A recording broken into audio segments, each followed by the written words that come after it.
Jose's here, and we started this podcast a little while back, and Jose was on there, and a lot of you came back and said you'd like to have a town hall tonight. So this is how this all kind of came about.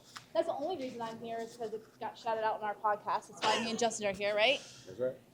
So this is Jose Luis. He is the Lancaster County, I'm going to say it wrong, council member. I always see something extra, so I just want to make sure I didn't say anything wrong. If he gets out of line, there's a sheriff in the back. So all you have to do is wink at her, and she will escort him out. She's already told me that. And I think we're ready to go. Yep. Yeah. Okay. So welcome, everyone. Thank you for showing up on a Wednesday evening. At least the day was beautiful. So my name is Jose Luis. I am the council member for District 4, which is the new district that was created up in the Panhandle as a result of all the growth that we've all seen. I have been on council now for 2 years. And a little bit about me and my background. So I grew up, well, first of all, my family's Cuban. My parents got married. We moved to Puerto Rico. I was born in Puerto Rico. When I was 2 months old, we moved to Miami. I grew up in Miami. I went to school at Florida State. Then I graduated from Florida State. Then I went to University of Miami for law school. I practiced law for a while in South Florida doing residential real estate development. Can you all hear me in the back too? Okay. So practice residential real estate. I then moved to Gainesville, Florida, and had my own practice there, doing the same thing. I did a lot of condominium developments, PUDs, those type of stuff. Then I moved to Charlotte to work at a law firm in December of 2006. And I moved to the same house or neighborhood that I still live in today. That was in December of 2006. You moved there twice. I love my neighborhood so much that I moved from one house in the neighborhood to another house in the neighborhood. But I was working on a lot of CMBS originations, a lot of financial transactions. Our biggest client was the banks. And then we went through the downturn. I worked in a different office of the law firm in St. Louis, where I did eminent domain for the Trans-Canada pipeline that you all have heard of. And then came back and started working at Family Dollar in their legal division. Did a lot of development for them on their stores, retail side, and then transitioned over to the business side. And I have never looked back. Like when they asked me if I would leave being a lawyer and how I felt about that I was like, so I can give advice and counsel and actually understand it and then have it followed, sign me up. And then we got purchased by Dollar Tree. And then I went to go work with some residential developers. So I went to work with Pulte. I worked with American Homes for Rent, which built single family new homes for rent. And then ultimately ended up working now at a large nonprofit as their chief operating officer. So the reason why I give that story is because part of the reason why I ran is because I felt I was uniquely qualified to understand the issues that were impacting our area and the things that I saw happening in my home. I was a lawyer. I understood the real estate issues. I understood from a development perspective what folks are looking at. And so I wanted to make a difference. I don't want to stop every single growth. Communities need to grow in order to continue thriving and living. But we need to do that in a smart way. We need to have infrastructure in place before we start building a tremendous amount of homes. And so my goal was, let's come in, let's start having conversations, let's start figuring out how we can find solutions to the things that we're seeing. So part of the growth that we've seen, so I moved here in December of 2006. How many of you have lived here for less than 5 years? In Indian Land, right? Yeah, in Indian Land, in Indian Land. How many of you have lived here or have been here more than 5 years? Okay. Yeah. How many more than 10 years? Okay. How many more than 15 years? Who was raised here? How about 20 years? Okay, so long term. So and you all didn't see the hands raising, but basically it's been a move over the last 10 to 15 years, which aligns with where we've seen the tremendous amount of growth that has happened in our area. So before I go and start taking questions, I just want to get through some of the metrics of what we've seen. How much do you think our county has grown from 2000 to 2020? Any guesses? Population. 60%. That's a huge population growth. The main growth has been in the northern panhandle area of our county. So right here where we live. That's where all of that growth has happened. There have been other areas of the county that have seen a decrease in population. So even though we've seen that tremendous growth, even more in the panhandle. So in the last, since 2000, we've grown 34,665 residents. The projection for 2035 is an additional 32,278 residents. What about the commercial growth? Commercial growth is growing just as fast. What does that mean? How many parcels do you think are available for development in the county? Already approved in the county. In the county. Already. More. There's 7,000 plus just in the Indian Land area. South of the county, they have over 15,000 that are coming in, that are approved, ready to go. Is that south of 5? South of 5. Okay, that's lots. Those are planned Parcels. lots. They haven't been built, but they're approved. 15 grand. And those are Edgewater. That's an Edgewater community. So in terms of the sheriff's office, crime has gone up about 50%. Services, how many of you live in active adult communities? Okay. We hear a lot that development is going through with active adult because it's not going to be that much of an impact on schools, which is great, that's helpful. But the flip side of that is active adult communities have been shown in the data to increase the demand for EMS services. Everything. So, yeah, so there's a balance. And when we look at those, and we've seen the growth in our area, in particular with active adult communities, we need to think about what those demands are going to be in our area. EMTs, police, all of those public safety services, we need to plan for those. Roads, we need to plan for roads and understand how we're going to develop an appropriate roadway system so it's not just widening roads, but how do we create relief points at multiple points? Schools we've talked about a little bit, and I'll let the folks from the school board kind of answer their questions, but we need to start looking when we're approving developments, what the impacts are going to be on the school board. So before I had come on to county council, we would approve developments and there wasn't a lot of interaction with the former superintendent.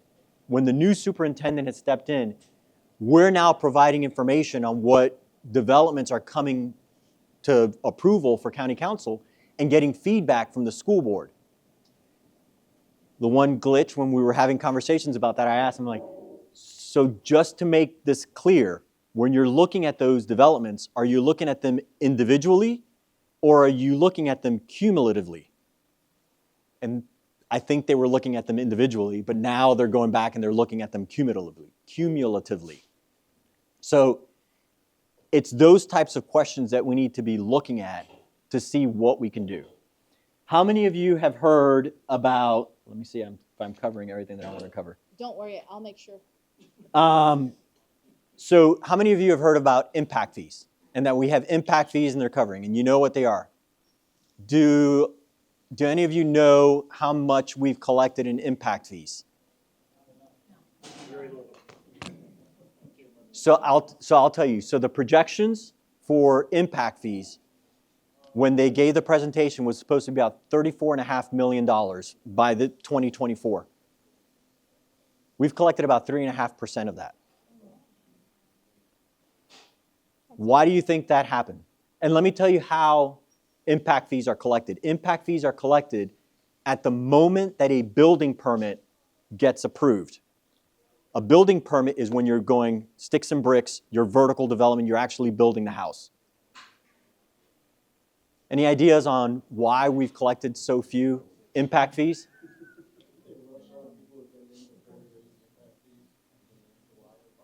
Nope.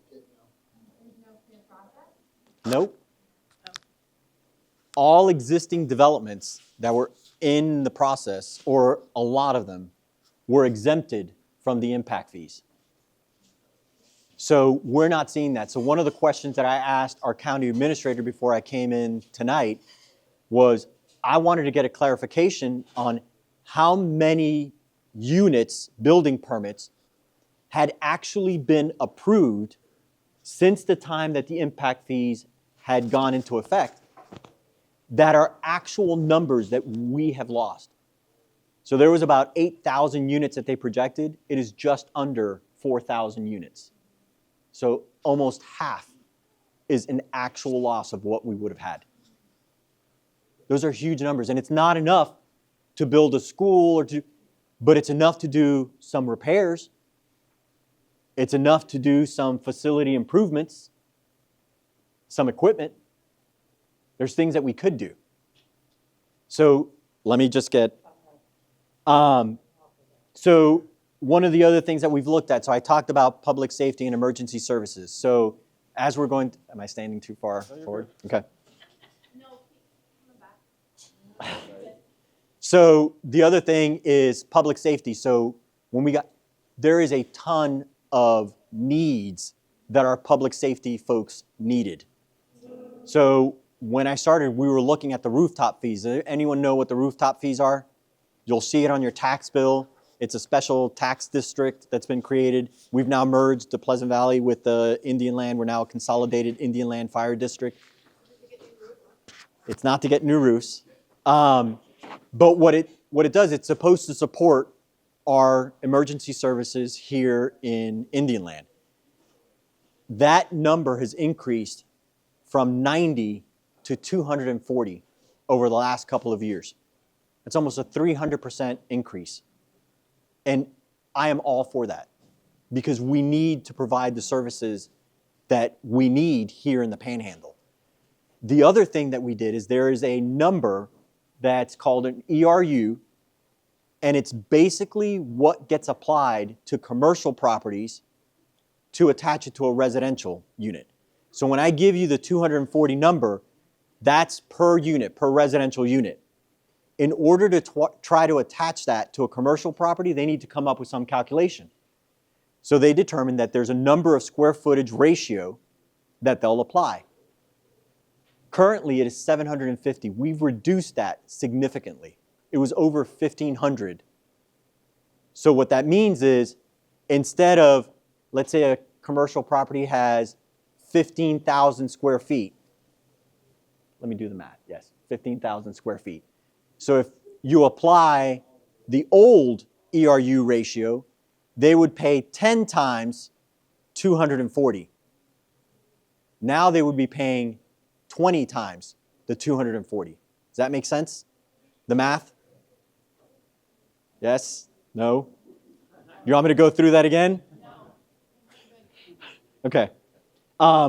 What it's showing is that there is an increased cost, and those costs are hitting the commercial properties more. How many of you are excited about Costco coming in? My wife. Okay. Mixed feelings. So it's going to bring in a lot of revenue. It is also going to bring in a significant amount of traffic. I voted against it, and I'll tell you why. In my estimation, how many of you drive through the whole schools and all that area multiple times a day? How long does it take you? Give me a number. I think it's 40 minutes. No, it's No, I go from. Bridgeville down to your Goodwill, and I'm in from those schools with them all taking that right lane, and I'm stuck forever. Okay. So let's say 20 to 40 minutes one way. Okay, 40 minutes for me, 20 for you. So as you're going down that path, so it's 20 to 40 minutes, you're going to have the convenience of having a Costco. That Costco is going to add, I would guess, about 4,000 to 5,000 vehicles per day going in and out. The delays that I think we're going to have that are increased as a result of that Costco is going to overcome the savings and time that you all would have to drive to another Costco that was closer. And now you're going to have that traffic right here. Every day it's going to impact you. So that was part of the reason why I said no. I wanted to have a better traffic pattern. I wanted to resolve the infrastructure issues, the roadway issues on 521, make it easier so that we wouldn't have those same impacts. The sales tax money wasn't going to stay here, it goes up to the whole entire county. So the sales tax applies to the whole county.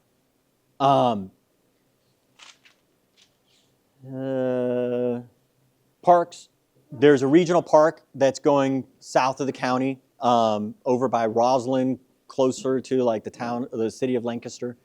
It is a big park. It's going to cost about $30-something million, are the estimates right now. That project, when it was approved, we had the budget approved. First time we started looking at it, we were told that the cost estimates had already gone up. So we've had to already start making adjustments on what amenities are going to be provided in order to balance the budget and meet the budget that was anticipated. So if there's an ordinance, if there's something that's going on like that, there are 3 hearings. There, you're going to get notice. They provide public notice. It goes on the agenda. If you can't go and drive to the council meetings down in Lancaster, they are online. You can watch those meetings online, and they are recorded. So if you don't have that day and that time available, you can go back and see it. And the beauty of the recorded, there's a speed up function, so you can watch it in like 2 times. We all sound like have sucked in some helium, but it gets you through the meeting faster. You can actually go through it, and you can actually get to the parts that you like. So I would highly encourage everyone to look at the county website, look at the agendas, because those are all provided in public notice. Attend the meetings. If there is anything that concerns you, email me, call me. Got my county council phone. I'm ready to go.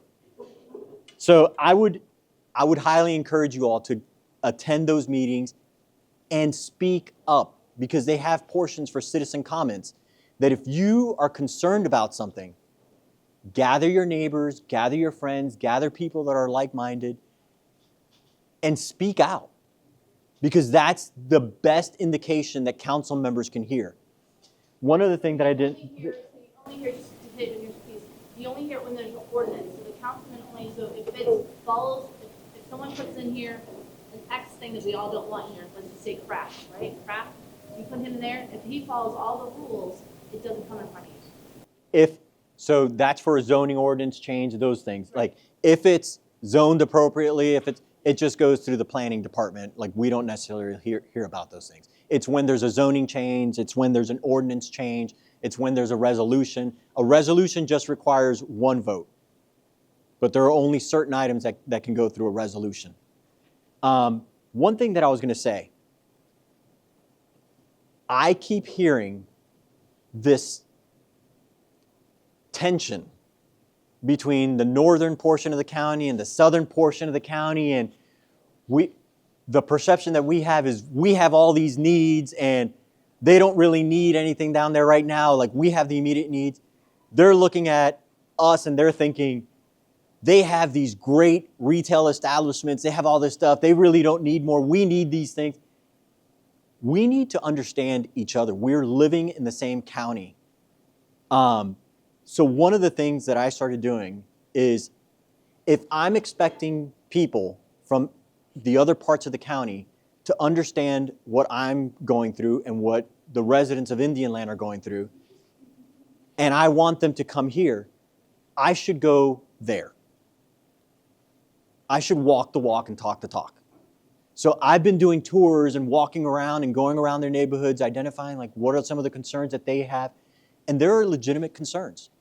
There are roads in this county that are not in Indian Land that are terrible, that are in dire need of repair.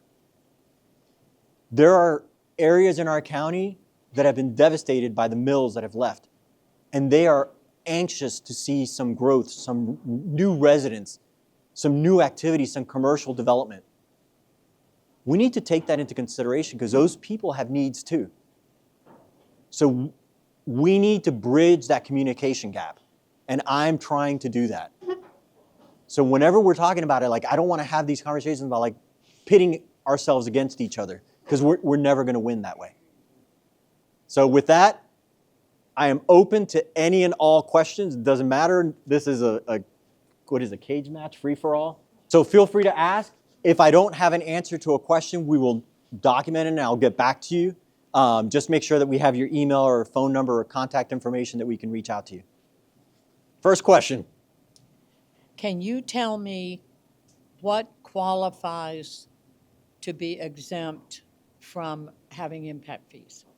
So it could be any, like county council decides what is exempt, what is not. When they're approving those impact fees ordinances, they can exempt certain properties and they can not exempt certain properties. So You can give an example, like one that has, like Costco, it wouldn't be like that. Target. No, it would be. Crestwinds not paying school fees. Yeah, that would. So Crestwinds would be one that would apply because it's after that time period that they had exempted the other existing developments. And let me tell you, the reason why they exempted those developments, from what I understand, is they felt like these are already properties that had already been approved, that people had already invested kind of their calculations, their budget numbers, whatever.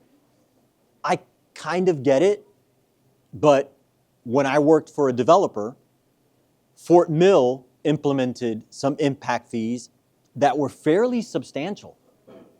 And we had communities that had development approval, and we had to figure out and adjust how we were going to do that because it was going to impact us. And it was still okay, like because everyone's on the same level playing field. Everyone has the same impact. So I would push back against that. I've asked to look at the impact fee ordinance and see if we can now not go retroactive, but if we can amend the ordinances to now include every single development. That impact fee only impacts Indian Land as well. It doesn't affect the rest of the county. So, great question. Yes? How can we get more roundabouts? More roundabouts? How do we get more roundabouts? So that is with our transportation and infrastructure folks, Jeff Cato, who does those. A lot of times we do traffic studies on existing roads. There's one on Regent Parkway that we've been looking at because they've had a lot of accidents along that turn that goes through.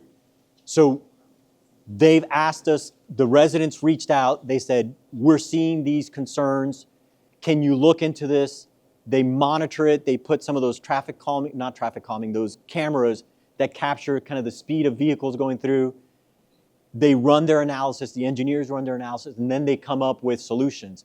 Harrisburg Road, Barberville Road are two roads that we've been looking at for roundabouts and to slow traffic because there's a lot of development going in. And as traffic on 521 gets backed up, folks are using those as alternate routes, and they are speeding through some of those roads. So we are looking at those. I see your heads nodding, so I think I've identified the areas where you probably are most concerned about. So doesn't the state actually fund those things though? 'Cause- No. So the county So and stuff? it depends on the roads. There are certain roads that are state roads. There are certain roads that are county roads. 521 is a state road. we would have to pay some of the cost to repair as part of the transportation tax. If we get that approved, the likelihood is that they will match certain funds. It's part of their state infrastructure bank. And so that is how they fund some of those roads. Roads are funded, that's a good question, you're leading. So gas tax. So here we pay a gas tax. It's 28 cents per gallon, unless it's changed. Out of that, 4 cents gets collected and applied to it's called a C fund. That C fund is collected from all across the state, and it's supposed to go back to the counties. But it doesn't go back to the counties based off of where the revenue was generated. It's put in this pot, and then they allocate it based off of population size, area of the county, the road system in the county, like different metrics that they use to kind of try to more fairly allocate those revenue funds. My understanding is that we generate probably about 90+% of the C funds that we generate, we get back. In the years past, we've collected about $2 to $2.5 million from that gas tax. There's also, if you look at your vehicle registration whenever you sign up every year, how many of you have noticed a $40 road improvement fee? That goes into road improvements for the county. That generates about $3.5 million. It's not a lot. Like simple a mile of road can cost anywhere from $500,000 to $1 million. Like it is expensive. So that doesn't. So when we're looking at the transportation tax, that's why we're looking at that, because the roads that we're generating with the current taxes aren't enough to cover those costs. Give me 1 second, and I'll. What was I going to say? There are no property taxes that go for road improvements. So just in case anyone thought that, there are no property taxes that go to road improvements. You're referring to vehicle tax and to property. I'm talking about real estate property taxes, not personal property. Thank you. So with the roads bond that failed, that 1% penny tax would have, I've been told, would have proven to the state that we were bought in, that we were putting skin in the game, which would have helped the state actually fund more for our area. Is that correct? That was the plan. That's the expectation. So the state wants to know that we're committed to certain roads, that we're vested in certain improvements. The main road that you're talking about was 521, where they can match those funds. So let me back up and go through my thought process for, actually, let me take a poll, flash poll. How many of you trusted that what we were going to do with the collected funds was actually going to get done? You or the council? The council. Not a single hand. So is that a major reason why you didn't support the transportation tax? They've seen it and it's happened, right? Okay. There's been other bonds put together and the money didn't go where it was supposed to go. I mean, I still voted yes for it. Okay. So that didn't impact you? No. Okay. So how many of you understood, let me ask this question. How many of you felt that having the school bond and the transportation bond tax at the same time was too much and you just voted against it? Show of hands. Okay. So a lot of people too. Okay. So the way that I felt when we were going through the transportation tax and voting to whether we were going to approve it or not, I had two thought processes. One, I thought when you're combining the school bond and the transportation tax together, that was about $1 billion in improvement. It is a huge number for a community the size of ours. When you hear it, it just sounds overwhelming. When you're looking at it, it sounds overwhelming. When I was looking at the transportation tax and how we were doing it, initially there's language in the referendum that tells you, do you support, having X amount of dollars that are going to go to road improvements, trails, all these things. If that gets approved, then council, as part of the ordinance that approved the referendum to go on the ballot, has also approved like these road improvements that they're anticipating. Those road improvements are by ordinance, so they could be adjusted, is my understanding. So I was concerned that if we approved it without having a specific reference to 521 in the referendum itself, knowing that 521 is a larger project that would take longer to build, I was concerned that the funds would get used up and we wouldn't have enough left over for 521. So I specifically made an amendment to use funds and allocate them specifically to 521. So when you saw that question in the referendum and it had the allocation for 521, I had specifically done it for that reason. I also wanted to include Harrisburg Road and Barberville Road and have the funds specifically allocated, and did not succeed in getting that done. But part of the reason why I did all that was because I was concerned about how those funds were going to be allocated and whether we would meet that. Because what I had heard when I had campaigned was that there was a lack of trust that we would do what we said we were going to do with the funds that were generated by that tax. That tax, a lot of the revenue generated by that tax comes from outside of South Carolina. It's our North Carolina neighbors, Mecklenburg, Union, and York counties. So I support that. I'm okay with that. I just want more clarity into how it's going to be used and a better, clearer idea of how it's going to be used. What we're talking about now, and what I would like to see, and what I'm pushing for, is let's try to revisit this.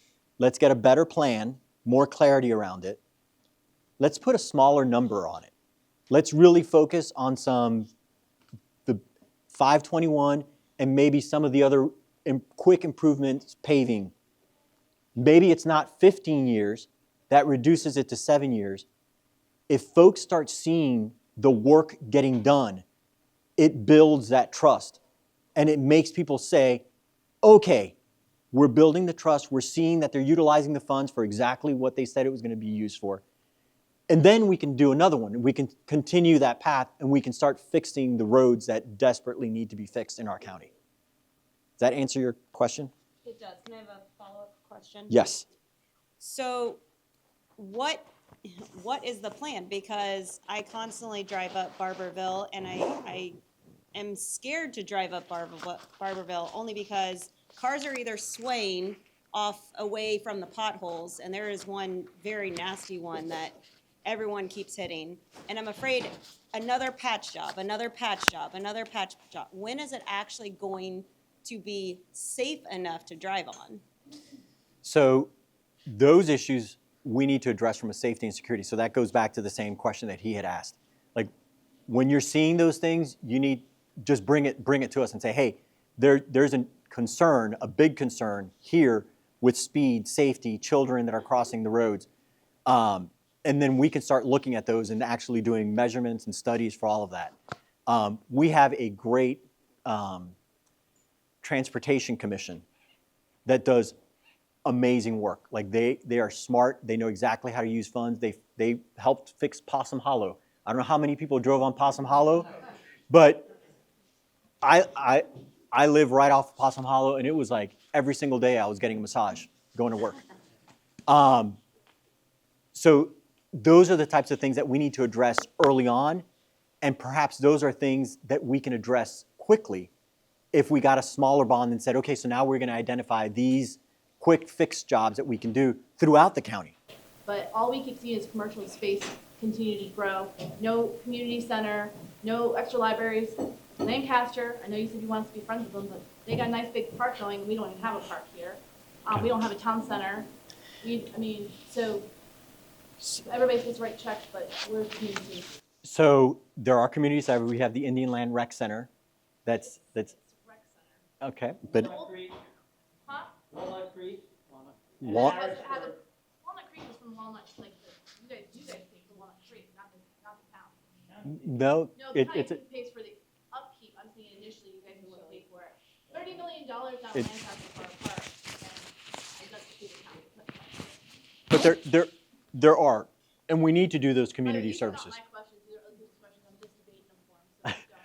It's playing the devil's advocate. Yes. So, Dave,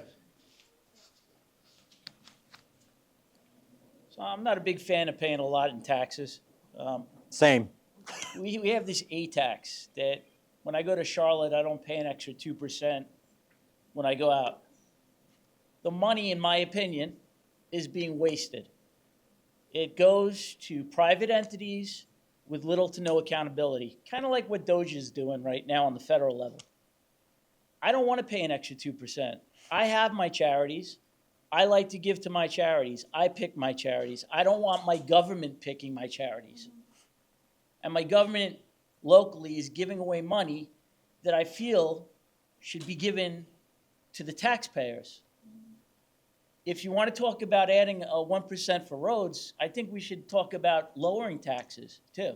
I agree.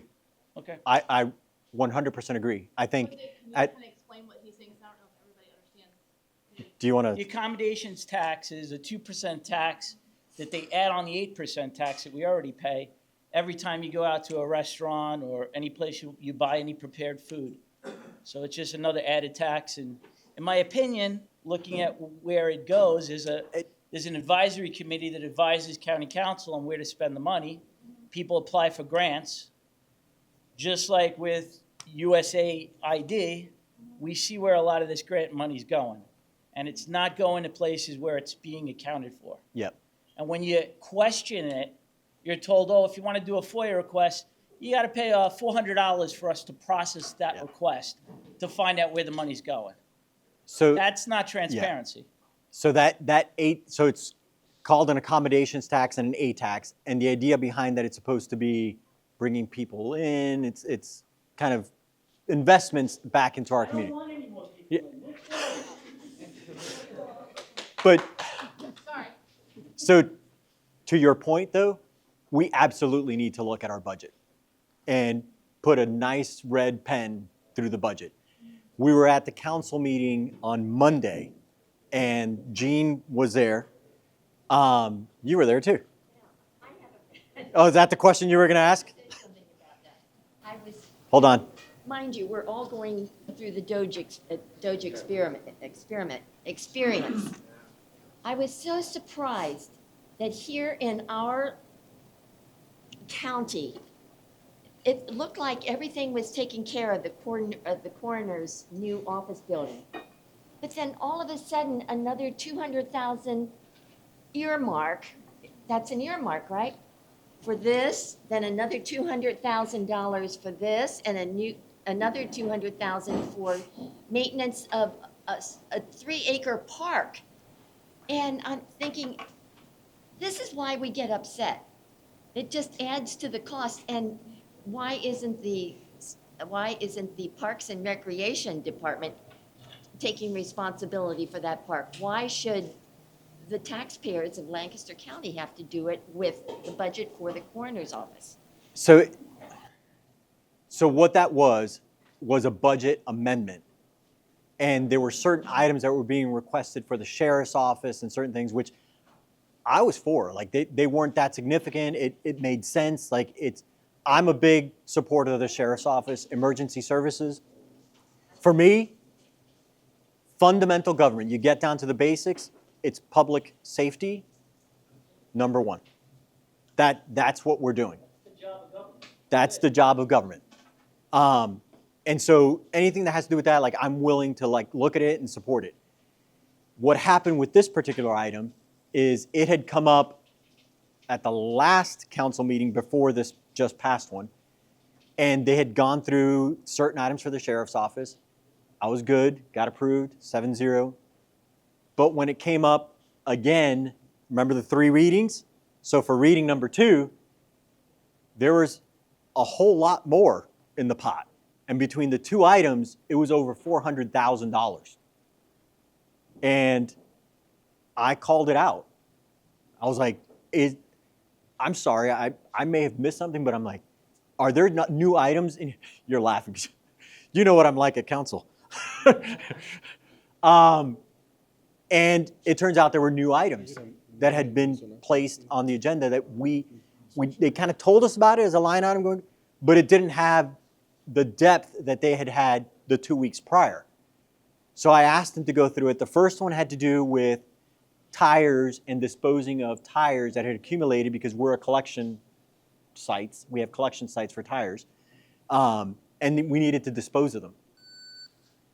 The second thing had to do with Bales Ridge Parkway here with the trail system, which is right here, which I kind of understand a little more because they had some weather events. If they haven't been maintained, you're going to have breaches, you're going to have issues that impact those trails. And that's a great system. You were talking about amenities and community services. That's a great area for us, for people to walk the trails, run the trails, So I asked a lot of questions on those two items. One of them, for the tires, the money had already been spent. They had already done it. So they were asking for this amendment to kind of balance it out. I asked them, well, go back to the budget and see what's under budget in other areas where you can fill in that gap, as opposed to just adding $200,000 for that. Because to me, that was something that existed for a long time. We should have known about that. It should have come up at the last meeting because they knew about it. The park was a different system, so I'm like, I want to find out more about that. I want to see what it is. I'm going to go walk it, see what the issues are, and then make a determination on what we need to do. But those are services that I think are important that we should provide, especially in our area because we don't have a lot of green spaces.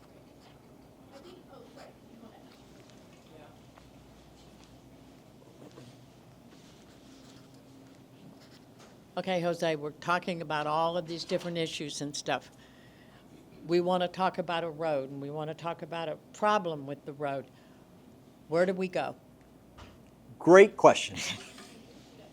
Here's what I think we should do. I talked about the transportation tax and making it smaller, getting a better plan for 521.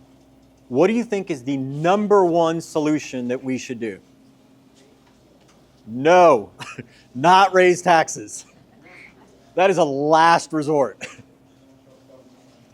The first thing is, let's start doing smart development. So stop having so many access points to and from 521. Every single time you add an access point to 521, you're adding an additional stop, an additional go. All you're doing is causing more congestion. And the more we build that up and the more that happens, the worse it's going to get. So that's number one. Number two, we're reviewing the UDO. UDO is our Uniform Development Ordinance. As part of that, we need to start putting into our plans restrictions on the amount of access points that we can have off of 521. Make it a large area so there's some areas in our greater metropolitan area where you come into one shopping center and you drive down the shopping center common areas to get to the store that you want to go to. But you're not going in and out from the major highway every 50 feet. So that's number two. Number three, we need to start looking at different design alternatives for 521 and what we can do. So if we start reducing the access points, that's going to start helping out. But let's start looking at also different arterial roads that we can use, corollary roads. So maybe we figure out some connections between other areas and other commercial facilities to allow relief points off of 521. And then the last one is get the plans and increase the transportation tax to address those. We are going to have to do that at some point. But if we can do everything else at the same time, then one, we're building trust with our constituents and saying, hey, we're not just doing the same thing and it's going to be a problem that's worse 10 years down the road. Because that was my other concern with 521. We're planning it for today, But knowing how things were going, it's going to look worse. Are we planning for that worse 10 years from now? But that's the best way to do it, is address the solutions that you can do right now with the UDO, with smart planning. What do you want these people to do? Well, hold on a second. Now that's my question. We got John over here for a question. So I would show up to county council and ask for those things.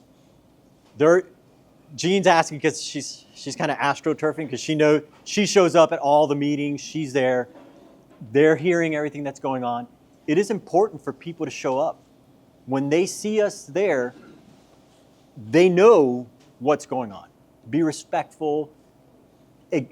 Clearly articulate what the issues are and what your concerns are, and try to provide some sort of solutions, because that helps to problem solve the situation.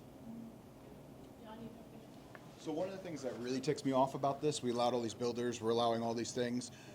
We have 0 sidewalks almost, and we're allowing builders to come in, build on 521 and not put sidewalks in as a mandatory, but we're also building townhouses and condo units along 521. If you want to alleviate just a little bit of traffic, even if it's a 0.25%, by allowing people to walk. But you can't. Our kids will get killed going up and down 521. Yep. Why haven't we implemented in the zoning that when you build a commercial space on 521, you have to put in a sidewalk? So let me address that, and then remind me to tell you about the Costco hot dog story. Beats inflation. So that's a great question, and that needs to be addressed in the Uniform Development Ordinance. So that's part of what we're looking at right now. One of the things that becomes a challenge in South Carolina in particular, we cannot do what's called conditional or contingent zoning approvals. What that means is, if somebody comes up to us and they present a plan of what they want to do, we're looking at it at council, we're seeing what the plans are, it makes sense, it looks like it's going to work, we approve it. They don't have to stick to that plan. They can amend that plan, because now they've just gotten a zoning approval, and as long as they fit the zoning classification and they follow whatever's in the development ordinance, they can change those things.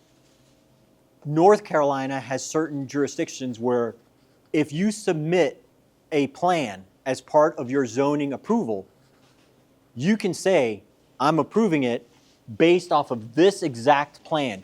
If you want to change from this plan, you have to come back. So I've actually reached out to our state representative and asked him, can you do that for us? Because that will significantly alleviate a lot of the concerns that you're seeing. Because I know that there were council members that were extremely frustrated because they approved developments, and when those developments were built, it was not what they had originally seen. So what was the response from? It's just changes. No, from, Oh no, it wasn't. Michael Johnson. It was Mike Neese, okay. and he had asked me to help draft something, and I was like, no, you've got an assistant, like you can draft these. Okay. But it's conversations about those types of things. But if they don't hear from us about what those needs are, they have no idea. I have a question. I'm confused about the bond or the tax for roads. On one hand, you're saying that it was like collecting good faith money to show the state that we're serious about 521. So, and then on the other hand, people who want to vote for it, or people who want us to vote for it, are saying, I know your number one concern is 521. Being a state road, what can the county do with the money that they collect? They can't repair it. They certainly can't widen it. So having a road bond, most of the people who vote for it are thinking 521 improvement. What can Lancaster County do on 521 without the state buying in? And I just heard recently that the state has no plans for 521 whatsoever. And the second question, I'm just going to put them both in here. The second one is, what do we do to get the school impact fee raised? There's areas around here that have $13,000 per rooftop. Why is ours so low? And there's no way raising that is going to discourage any developer from coming in, because they're gonna pass the cost on. So why have we not raised the school impact fee? Okay. So first question on 521. So they are correct. There are no real plans for 521, which was part of my concern. I think we need to have a plan, at least preliminary, of what we think we're going to do to help solve it. If we do the transportation tax and we've allocated those funds, I think the state does support that. I think they do. And I think we can rely on that happening. But we need to have a plan, and we need to make sure that the funds that we generate for whatever plans finally get developed for 521 preliminary are going to suffice not just for today, but for further down the road. Hopefully for like at least the next 7 years till we get another transportation tax if we go that shorter, lesser amount. On the school impact fees, did that answer your question on the? No. Okay. If the bond had passed, or the tax bond, I don't know which one it was. It was a tax, and then you get a bond attached to it. Everyone who voted for it, oh, I can talk really loud. Everyone who voted for it assumed it was going to go towards 521. But there was no plan at all that we're gonna fix potholes, we're going to widen, we're going to do this. So are you saying that if it comes back to us again, there's still nothing planned for that money, but gee, let's collect it and be ready? So when we approved the referendum, there wasn't a real solid, what I would call a real solid plan for 521. The reason why we put it in there is so that we can build the plans, get it underway, start building it, start the whole process. It's about 120 million if you got whatever it was that we had allocated plus the matching from the state. So I do think that there was a plan, and specifically because I had put it in the referendum, 521 was covered under that referendum. I feel good about that. No, we didn't have a plan. It was kind of like you need to look at the bill or approve the bill before you know what's in it. But we had the funds to get the plans, to start the road work. We kind of had anticipated with the CTC's help. The CTC is the County Transportation Commission, for what it would cost and how it would build. So I felt pretty comfortable with 521. We did have additional buckets for road improvements, road expansions, all those things.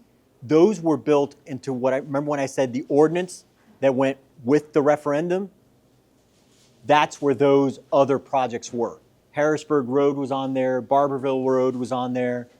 I forgot what else. There was a big bucket for like miscellaneous. We had some we were covering repairs. There was a lot that was in that I think because it wasn't in the referendum, people didn't see or understand that there was additional funds for all these other projects. If we were to go forward with another transportation tax, what I am recommending, what I would like to see is that we reduce the amount, make it a faster life cycle so that we can implement it faster, and we start using some other county resources now, maybe the general fund, maybe budget for developing plans so that when it comes time to get a referendum, we can at least have a conversation about these are some options, this is what we're thinking of, so that the public has a better idea and expectation of what the funds are going to be used for. But none of it could be used for widening 521. It could. It could for the transportation tax? On a state road? Yeah, it could. It could. Okay. The transportation tax was for 521. I thought only the state could widen. Okay. We work with, but those funds go to improvements for 521, including widening, including jug handles, access points, all of those things. So that answer. School impact fees. School impact fees are not a county controlled thing necessarily. The school needs to go get a plan, run research, run reports. They need to get the data to justify adding an impact fee. I 100% agree with you. I think we should have gone in with our impact fees higher, stronger, and across the board it should have been included. Because all those units that we're talking about would get included, and we would actually generate the amount of funds that would be significant and be able to help the school. But that's something that we're working. We have a meeting with the school board March 20th, where council and the school board are going to be talking through a lot of those issues, because we're going to be talking about the transportation tax, I'm sure. We're going to be talking about the school bond. So, Tell them to make it 15. No one's gonna leave. so Fort Mill is actually looking at increasing theirs to the high 20s. Nice. So How many bonds have they passed for schools? they passed their one, and they've passed they're getting their stuff done, and they haven't. Their development hasn't slowed down. To your point. So there is, so I'd just like to hit one of the pieces that people have been coming up to on. So when it comes down to city council and that instance that he talked about where you were saying that last minute there was a change to, what the money was and all these different line items. Oh, the budget amendment. So the question is that how do the taxpayers trust the councilman to go in there educated enough to be able to make these decisions on these budgets when the fact is that means they actually have to do their homework. It's a volunteer role to be able to run these budgets, because it seems like a lot of times if your buddy, your co-part, right, he says yes, you're like, oh, I'm going to vote with him. I know you don't. If anybody watches him in the council, you'll see that he's voting against it on a regular basis. But my point that they were asking was, how do we trust these budgets that are going through to where they constantly, at the very end, before they get approved, there's things always added? They actually have quite a few of the pieces. I can't answer that question because I don't know what other Why don't folks you are. just talk about the last four of them, because I know that one, they added money to, would you say it was the coroner's office? Coroner's office. So how is it that they get last minute money, continue to keep adding to the budgets? So when they have their proposal out there, right, and this is what the numbers are, and then you guys go and say, we're gonna approve it, this is your second or third meeting, right? All of a sudden, the budget goes up even higher, because they're talking about trust issues. So I think a better example of that is probably the park, Okay. where I got extremely frustrated with that regional park, just because, one, it's so far from Indian land. So basically from 521 and 160, it is further to drive to the park that they were building than to go to Park Road Shopping Center in Charlotte. That tells you from a mileage perspective. When they were looking at that park, again, I'm a real estate lawyer. I did real estate transactions. I did development. So I could look at it, and I looked at the topography, and I'm like, you're not going to build 4 soccer fields here without costing a lot of money, because it was not flat land. And the soils were not, you can assume, were not going to be the easiest soils to build on. So when it came back up and they had planned it, I was like, this is insane. Like, we cannot keep adding just funds and money. So they did bring it back, but they had to cut some of the amenities and some of the services in order to make the budget balance out. So what I would say is attend your meetings, make sure that you're holding your council members accountable. I love it when people, because you know what? I try to look at as much as I possibly can, but I promise you, I'm not catching everything. There's no way. There's so much to review so I have extra sets of eyes and ears that will respond to me and tell me, hey, did you look at this, or what was going on with this? And it's a great kind of checks and balances for all of those things. So that's what I would suggest. You had a question. So that's a perfect segue into where I'm going to go about meetings. Is information. So I received from Civic Plus the citizen notification on the agendas. So I don't have to go out there and look. So could you explain to people how they can sign up? Because that gives us the ability to see agendas, to see details, to get second, third pair of eyes for you Yeah. to help you out. That's number one, I got a second one after that. Civic Plus is the system that runs our agendas and all these things. So what I would, and I don't know how you're getting it emailed to you. I would imagine you I got probably it reached from- out in to Stuart share. Graham's Oh, you got it from his newsletter. I get his newsletter, 'Cause which I- I would say is Stuart Graham. Sign up for his newsletter. Everybody. It's good. It's excellent. It Okay. It is Yeah, fantastic. So in there, he had a link on where to go to sign up. Okay, perfect. So I thought you were saying you got an email that was separately sent to you about that, but it was built into Stuart's newsletter. Well, then That- I get emails every time a new agenda is loaded. Okay. Every meeting. So you yesterday, signed up. So yesterday I got the zoning meetings coming up. So the website, it's on our county website, and if you have your email on the sheet that went through, I will send you that link for where the agendas are, and not just that, we can also send you the link to where all the meetings are, because they're all recorded, so you can go back years. Yep. Okay, So- so that, in addition to that, go back to when you talk about the meetings and the progression from each organization. So for instance, coming for Crestwind, they were just at planning, they got denied. My understanding is they now could, may, or will be going to council. Yep.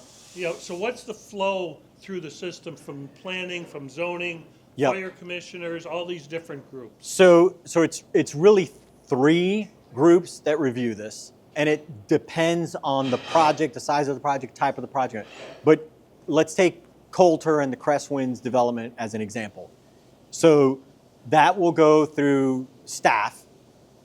So they're initially presenting it, talking about what they want to do. Staff is looking at it, talking about what's in the UDO, what's going to be required. They kind of prepare them for the process and what the requirements are. Those folks then do all the work. They schedule with the planning commission to review the plans, to review everything that's going to happen. You probably could give a better example of how the process works. Once you go through the planning commission can either vote to approve, and staff will tell planning commission whether staff approves the project or recommends denial.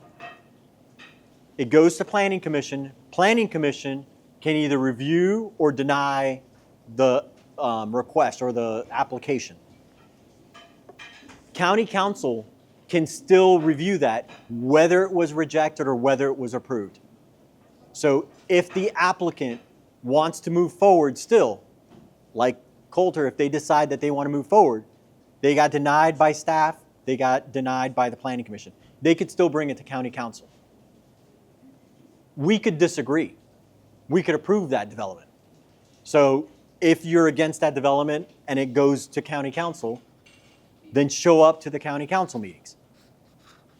But I will tell you that when staff and planning commission have voted against something, that carries some weight because those are the people that we're looking at to give us advice and counsel on how things should work. Does that answer your question? Yes, And thank you. do you want to add any? No. Or do you want to? He wants to stay quiet. Yeah. Kurt. No, I mean, it's a good process. It really is. I think that, at the end of the day, you have to go through planning. I think that's very important. I think that going to council and having enough members look at it to make a decision, I think it worked out. Yeah. It was pulling teeth, but, Yeah. And he's like, because he had a collision center that just got approved that was here in off Harrisburg. And I was asking a lot of questions. I'm not hesitant to meet with people. I will go and I will meet with you, I will talk to you. I will tell you what I personally think, what my preliminary thoughts are, any concerns that I have. Flat out, I'm telling any developer that comes in with it, I have a plan for infrastructure improvements and how we're going to solve everything that's happening right now. So right off the bat, I'm like, you're talking to, I'm just, you're going to have to do a lot to convince me. If it was a constitutional question, it would be strict scrutiny. That's what I would call it. it's a year process. But with his, like, I went to his site, I looked at it, we talked about it, like, because I need to understand not just from a drawing, but I need to like get a feeling for what it's going to look like, how things are going to, because you can see something on paper, it's a whole different thing to look at it in person. So what I'd like to do at this point is, Jose's going to be around for a little while for your private questions. Obviously, we've taped this. I want to thank you for answering a lot of the questions here. We have a lot of our county volunteers here too. I think John's on a committee. You're on a committee, right? Aaron's now on a committee. So we have a lot of people that are volunteering. And I think we have Jose's business cards right here. So if you guys want to grab them on the way out. I agree, Stuart Graham's newsletter is very informative, and he's the one that kind of helped get this event out for you. Yep. So we really appreciate that. But what we're going to do is we're going to pick those raffle tickets real fast. Sarah over here from Atlantic Bay, she actually brought some prizes for us, and we got some coffee gift cards because we want to support our local business here who has hosted this for us today. So we're going to have her pick those, and then Jose's going to be around here for any questions. Does that work for everybody? Okay, good. Just for everybody, just to let you know, so I'm on the Keep Lancaster Beautiful Board. We have a cleanup on March 29th, a countywide cleanup. We designated 160 to be cleaned up. Obviously, you know, the crew at Sun City cleans up 521 better than ever. They clean up the half, basically from Bridge Mill entrance all the way down. They do an amazing job. But we're having a countywide March 29th. It'll be 160. So we will look for as many volunteers as we can so we can clean that area up. And then if you see litter spots, report it to the county. They are very good about it. They will go out there and drive. You know, Jeff will go out there and they'll go out there and see it and look at it. And if it's a hot spot, we're talking about what to do about it. But report them as much and as often as possible. On the 29th, what time and where to be? It'll be 8 a.m. But we're waiting for Movement Mortgage to respond if we can use their parking lot. Okay. So. We'll send out a communication about it. Yeah, on our news, on the email. And I do have some open spots on boards and commissions, so if you are interested, we would love to get some volunteers.